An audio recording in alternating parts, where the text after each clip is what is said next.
Hey, what's up, guys? Here on the Fire Sports Pod, where everything we got is hot. I'm your host, Zach Jackson. We got a special guest for you guys. Tyler, appreciate you jumping on the show. Again, we're powered by StreamYard, where StreamYard makes the dream yard go. This is season 8, episode number 32 on Recap Monday. Tyler, just want to let the audience know a little bit about yourself, just what do you do, and just your overall experience in sports. Yeah, absolutely. So thanks for having me on, Zach. I started a company, an AI solutions architecture firm called For Enterprise. We build the pipeline necessary to enable AI for a whole bunch of different industries. One of the most exciting and promising industries that we've been starting to work in now is sports. So we started, in Fortune 500 companies and financial industries, but then there's actually a lot of similarities between a financial analyst and a sports analyst. And so it's been a really nice natural transition for us into the sports field. Awesome. Again, like I said, appreciate you coming on, Tyler.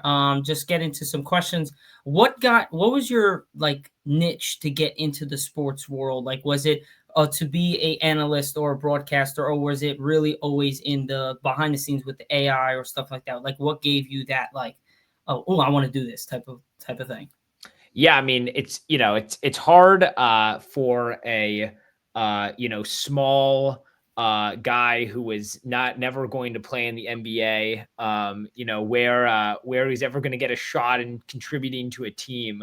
Was probably more in the analytics than it was anything else.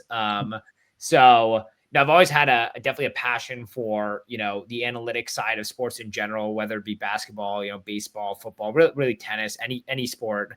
And I think ultimately sports from an analytics perspective is a big data question, right? It's like synthesizing all this data from all these different data points and combining it into one, answer or one thesis or an ability to dialogue with the data. And so AI has enabled us to do that. Like we can now really talk to our data in a way that we were never able to before, which means that we can help communicate messages and philosophies and metrics to players and coaches and scouts in a way that's never really been seen. Nice. So now my question for me is like, as a person who like obviously is in the younger generation, we're growing as I've grown up, AI has gotten even crazier and crazier, as you know. You work with it hands on. Now, how does it really impact like being able to like, I would say like you said, you touched a bit on like the game itself. Like, how could that like turn into like something that coaches could use in their best interest, or players can use as like they can look at data and stuff like that, statistics and whatever the case is, as like games go on, seasons go on, type of thing. Yeah. So I think there's kind of three main ways that AI is helping sports, and we'll use the NBA as the example right now. So the first way is that in summarizing data and providing access to summaries of large amounts of data. And so what I mean by that is, let's say you're hosting a combine, right? It's early in the season, or early in the training season, excuse me. You're hosting a combine. You've got, thousands of people. I mean, you've got obviously your draft prospects, but then you're a lot of times, just doing publicly open combines. You've got all these people coming in and out. There's not enough coaching staff, assistant coaches, scouts available to watch all these people in the combine, to watch them, on a minute level. And so what if you had a video processing agent that could essentially, take in video data? So you just set up multiple cameras around a facility, you record the combine happening, and now it's taking in all this video information, and you can analyze that information to see all the metrics that everyone performed. And so now you're able to summarize over thousands of people in a way that, like, you really needed your top scout at, directly one-on-one with a player to be able to judge them before. And that's not going away, but it's just to say that now that volume is increased. And so you can really get detailed analysis, from a combine perspective on a ton of players in a way you were never able to before. So that's the first one. And similarly, what if you can even analyze, college footage or high school footage as well in that same capacity? I mean, the ability to scout and identify talent now has jumped up magnitudes higher in a way that didn't exist before. The second one is is providing, coaches and players an actual way to dialogue with their data in a way that, before in the NBA as an example, like you've got to call your analyst or, call or text or whatever, ask your analyst, give me the metrics on this game. Like how many, if he's shooting a 3 and he's shooting it from this corner and, with this person in front of them, what's the likelihood of making it? And they've got to run their analysis and then they produce you that metric. Now you can do it yourself. Like a coach can go on call it their team chat. So, pick any team in the league, right? Bulls chat. And they can actually be chatting with their data and asking it questions of player performance in a way that they were never able to before. I mean, it's like ChatGPT for their own team. It's pretty cool. Yes. Wow, that's cool. Yeah. So, okay. So now my thing is that obviously AI we know is the future, as constructed with what you're doing in your business. Now, is this just, do you see this being used now? Obviously you're just strictly with the NBA type of thing, but is this like going to be used throughout like legitimately every sport, like not even boxing, UFC, like everything across the board, even like in high school sports as well? Like in the future, do you see that going where it's not even just professional, it gets into high school, college, and even like, I don't know, younger that? Because again, we have young middle schoolers getting prospect and getting all those things over a period of time to get where they want to be in basketball, NFL, NBA, all that stuff like that. Yeah, 100%. I mean, it actually is probably even more efficient the earlier you go because the volume is greater. Like there's more middle school players or high school players, way more than there are college or NBA players. Yeah. And AI works best on a large data set. And so it's probably even best used, just because of the volume at an earlier age. Okay, cool. So like I said, I figured that would be the case, but again, I'm not in the AI. For me, I'm a little bit of an old school type of a kid. Even though I'm only 21, I really do like the pen and the paper, the cat. I'm not really big on the AI, but obviously, as we know, things are getting into the sports. You need to, I mean, looking at ESPN as it came from where it came from back in the early 2000s to now is completely different. All the new podcasts, all the new shows are absolutely completely different. And it has a lot of technology, AI, this, that, and the other thing. Now more on just like I would say fan type of thing. Where are what's your favorite? Do you have a favorite team for basketball? Personally, I have a favorite team. I mean, nothing to do with the team that we work with. Yeah. But personally, personally, I'm a Detroit Pistons fan. Oh, so you got some promise. That's it's good. It's gonna be a good year. That's a hell of a team there. Now, other than Detroit, is there any team that you're looking at like could really compete in either the West or the East side of things? Yeah, I mean, on both sides, you got, I'm from LA, right? I live in LA, so the Lakers, I think, made some very interesting moves. I think on the West, OKC, I mean, it's a young core; they're already champions. Like the repeat chance is pretty high for OKC. Yeah. Honestly, like if I'm a probabilistic betting man, like you're betting OKC is going to win it again for sure. It's just most definitely. I would say that that's probably a safe bet. Because of the fact of the matter is they just did win, and it was kind of, I wouldn't say easy, but I mean OKC kind of dominated the whole regular season and going into the playoffs. So I would definitely say that OKC is one of the tops. But to the Pistons, since you are a big fan of the Pistons, do you see them coming out of the East, or is it another year or so? I mean, I think this could be the year. We've got we got some good trades in the offseason.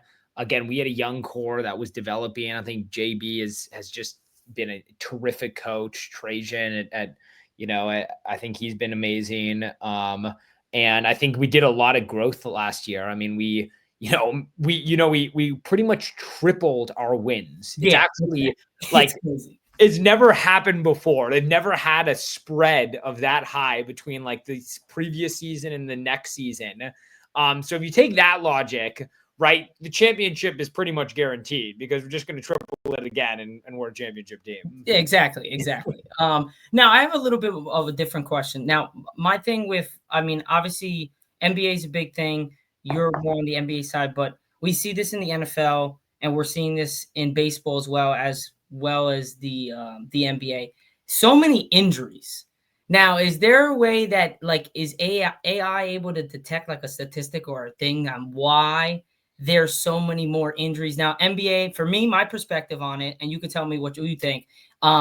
Is we've lost the art of actually training, like an NBA training camp, which so much shortened than it was previously.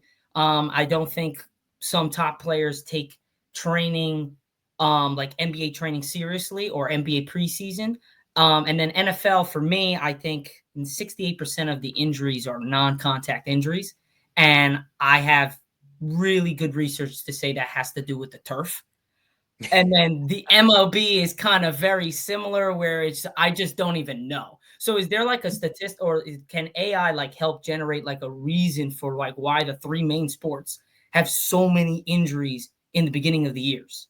In the Yeah, I beginning. mean, it definitely can. Like one of the cool things you can do with AI that we're actually helping a team do this is you can hook up the performance information. So imagine video that that's game footage or practice footage, and you can actually correlate it with a player's biometric information.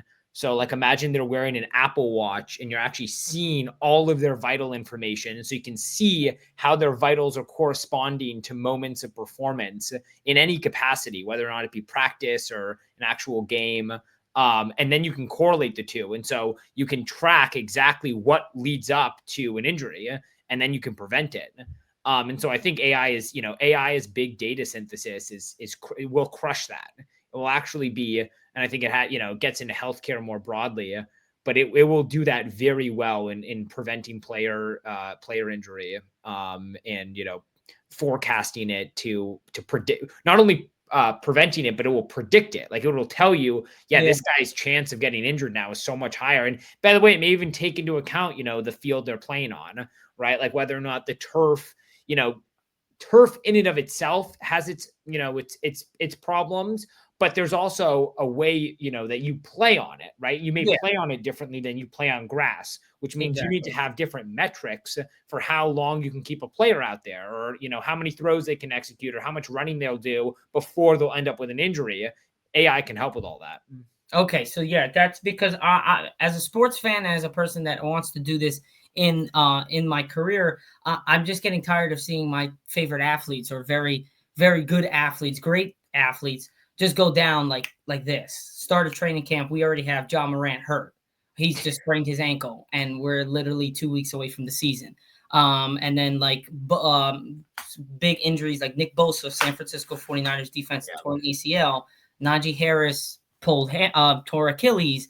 Like it's just thing. And then MLB, we had Garrett Cole to start out the season, Tommy John surgery. Like I just don't understand how the recurring injuries have just gotten worse and worse and worse. But we've gotten better, supposedly athletically, with medicine, with all this stuff, but we are getting worse and worse with injuries. So if AI could help with that, that would answer a lot of my questions where it comes to why is my favorite athletes just literally losing money, all their work that they've done, and perhaps could end their career based on just depending on whatever injuries happen. So Yeah, you don't have to tell me. I mean, I'm also a Chargers fan oh, personally, and our O line got decimated with injuries this year. And I just watched Herbert get sacked too many times because we don't have synergy in the O line anymore. I mean, yeah, it's everyone needs to be using AI. yeah, I was taking did my team picks, and I was taking the Chargers to win that game last night because I'm a Cowboys fan. As I don't know if you could see it, I'm a Cowboys fan, so I definitely didn't want Washington to win that game. So I don't know. I just think that you guys have that guy. I think it's what's his name? Is the guy you guys got in the first round from Alabama? The big offensive lineman. He's like the only guy that's healthy. Yeah, And other than that, everybody else is just like off the chains. yeah, I don't know what exactly. happened. So again, like I said, more to just broader questions when it comes to the NBA. Is there a player that is like in an like okay, Joel Embiid we're talking about injuries. Now, his thing has been like absurdly bad. Like no one can figure out why he keeps getting injured. Is a obviously you answered the question that AI can help with that, but like, is it just because it's so new now that we're like we still can't figure that out? Because I just don't understand like how he just keeps getting injured. He's one of the top players when he's healthy, and he just decides, just things just keep happening, and there's no answer. No doctors can really tell like what's happening. Is like that's something when you say players, we can really detect with AI like how a player is going to get injured, whatever the case is. Is that just like we still need like time to process that and get into that, tap into that, or is it like it's just freak accidents? Like I Yeah, don't know. I mean, AI, yeah, definitely, it works better with time and volume, right? So like it Mhm. needs to be trained. You can imagine it like a, high school player, right? Like it needs time to learn. Like your freshman's always going to be worse than your senior. Sure. It needs time to learn and to get better, and it needs reps, and it needs all the things that that training entails, even in a sports capacity. Um, and it's difficult, and it has to get very good before it can help an individual. Like it can Mhm. help the game on average prevent injuries, but in order to help an individual, it really has to get very good and it has to be very tailored to that individual. I think Joel Embiid's an interesting story. I mean, even beyond AI, I always like to look at like the Steph Curry example, right? And so Steph got injured so much at the beginning of his career. I mean, when Yeah. he went to the Warriors, they actually thought that he would be problematic. It's why he didn't go as high as I thought he would have, because he kept having those ankle problems in college. And everyone was like, oh, he's got bad ankles. What are they going to do? And they literally invented a surgery that like fixed his ankles. Like this surgery didn't exist before. And that's, in large part, I think from a health perspective, what's allowed Steph to play for so long. And I think Joel Embiid suffers from being so good and so large in a way that in a way that's different than even like, right, take your Shaq, right? Like, and Mhm. the game's transitioned as well, but Sure. Joel Embiid generates force through his shooting motion way different than Shaq. I mean, Shaq never shot a three, Yeah, right? So he like can see the past. mechanics of his body were always like geared towards a dunk. Joel Embiid's body has to be geared towards a dunk, a 3-pointer, a free throw, a half court. I mean, his body just has to be Yeah. able to adapt. And so I think that's why he's faced with the injury risk. So you just think that because nowadays that we are actually more athletic, not saying Shaq's not athletic, but you know what I mean, more versatile at the center position or just any position now, it takes a toll more on the body where now that you're having a person at like almost 300 pounds being able to do a lot more than just go up and dunk a basketball. And that is kind of dealing with injuries. And as over time comes, we can probably solve that, but probably Joel Embiid, unless something changes this year, is going to have the same problems occurring because of just we don't have the full on time and research to understand like exactly what the heck is happening with him constantly. Is that what's Yeah, yeah, I would say that's probably a fair assessment. I mean, as it relates to the game in general, I think the physicality of the game was definitely higher, yeah, further back. But yeah, there was the amount of things that we expected our players to be able to do. It's gotten so much larger, and so I think that poses. When you're looking at injury, you're typically looking at like, how can I train to prevent injury? But if you can get injured more ways, there's just a lot more ways you have to train. Like Shaq sure. was able to train in a very specific manner because he's only going to get injured in a couple different ways, right? It's going to be under the hoop.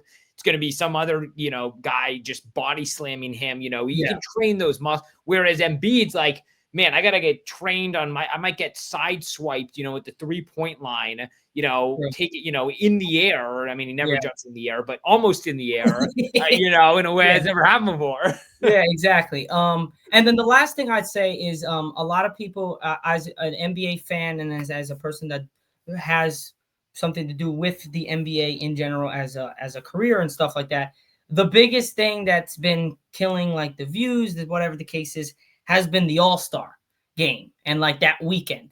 I just wanted to get maybe either be as a professional and also as like a fan. What do you think they can do to like kind of bring back the all-star game where we can have the fan interaction again, like for the dunk contest, the 3-point contest, and then just the actual game itself? Because I just think they keep on changing it, And it just keeps hurting the NBA because they just keep going away from everything. They just can't stick with something. If it doesn't work that good for a year, like do it for a couple of years, then maybe change it, not keep changing it every year. Yeah, I mean, they had success, I think there's a couple things, but the NBA has had success with money, right? Like the play-in tournament, those players are not the in-season tournament, not Yeah. the in-season tournament, those players, like 500 grand to, someone who's on their rookie contract or on a two-way contract is a lot of money. And like they play hard for that. So, you could always take the money route and just give them money and I actually think it'll work. Like you see even, like LeBron, who doesn't really need the money. I mean, I haven't seen him play as hard as he did in the in-season tournament that year. It's, I mean, crazy. It was crazy. Yeah, so you got money. You can also like tie, there've always been thoughts about whether or not you tie like tiebreakers to the All-Star game, or you actually tie like actual, potentially impacts on like the seasonal performance of the teams based on All-Star performance or East or West performance, or however you want to, you're divide up the teams. But I do think it's a big problem. I'm not so sure how AI is going to help solve it, but I agree it's also a problem. Yeah. Okay. Yeah. So I was gonna see if there was a side that could maybe have that impact on it, because again, like I said, AI is up and growing, and then also from the fan perspective, like what did you kind of think? I don't know. I'm more on the fence of just kind of, I like the way they had it the last time. I really did. I think it was pretty cool on how they were doing it, where it was like 41. I think the total score was 41. You have to get up to that. I saw a little bit better than the past one where it was going up. But I think we just got to get back to like World versus USA. Yeah. And just kind of like, because the World is coming. Like they got Luka. The World might win. What do you? I mean, the World could definitely win it. Yeah, exactly. So I think that would be more interesting. But again, I think that and then putting money on it, I think would bring everything perfectly together. But again, like I said, everyone keeps saying that they have way too much money. All the players. I've seen them. You throw 500 G's at someone, they are performing. They're still playing. They want that money.